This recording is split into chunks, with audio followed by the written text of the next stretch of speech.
Donald J. Trump. Donald J. Trump was a source of stability, and right now, nobody wants to acknowledge that. And it's an insult to my intelligence. It's an insult to my intelligence that they will try to have me look away from the stability that Donald Trump's leadership provided on the world stage with some boogeyman story that white man bad wants to kill me, the black man. And the two narratives and the two crises of both our country and the world are not unrelated.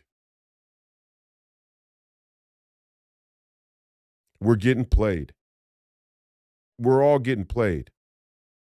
One benefactor, two-party narrative, two-choice fork in the road, spit out from the propaganda machine, one benefactor. Divide, conquer. We all know the game. It's up to us to decide if we want to play or not, if we want to continue to play, if we want to continue to sit at the table. Do we want to continue to roll the dice, or at some point do we throw the dice down and say, enough, we're done? We're done gambling with our safety. We're done gambling with our citizenship. We're done gambling with our sons and daughters. We're done gambling with our tax money. We're done gambling with the idea of peace. We're done gambling with our freedom. Donald J. Trump was a source of stability on the world stage, and they can't even bring themselves to utter the words Abraham Accords. You know why? They can't say it because it would legitimize his leadership. It would shine a positive light on his ability to broker peace. And you start to realize that the uniparty's disgust, the uniparty's rejection of Donald Trump isn't about white supremacy. It isn't about nationalism. It isn't about fascism. It isn't about racism. The uniparty, the purveyors of a corrupt status quo, and their rejection of Donald Trump is based on one single hallmark, a hallmark of his presidency, which was we didn't enter any new wars. He was one of the first true anti-war presidents in recent American history. And his desire not to be in a war and his desire to build the American economy reflected upon his relationships with leaders who they all say can't be controlled and contained all around the world.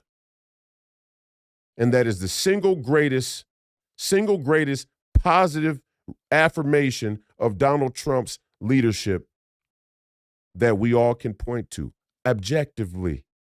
Objectively, we didn't go to war when he was president. Objectively, the situation between Iran and the Saudis in the entire Middle East was much more stable. In many ways. Yeah, there were problems then too. I get it. But it wasn't the problem we're having right now today. Our relationship with Putin, our relationship with President Xi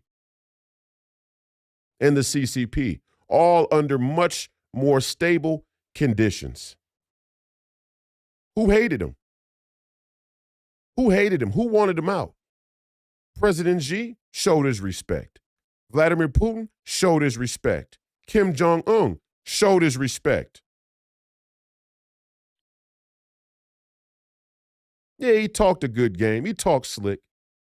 But, you know, when you're really from it, when you're really from that cloth where you understand how men operate who are powerful, who are type A leaders or businessmen or whatever the case may be, you understand a little bit of back and forth is not something to get bent out of shape about.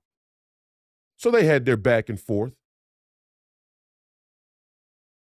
But ultimately, Kim Jong-un bent the knee because China knew that Donald Trump wasn't messing around.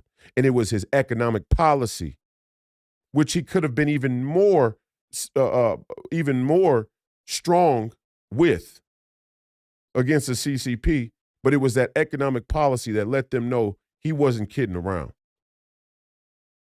And from that very moment, every single one of these corrupt DC swamp creature Purveyors of the corrupt status quo, purveyors of a corrupt status quo went to work to undermine him and bring him down.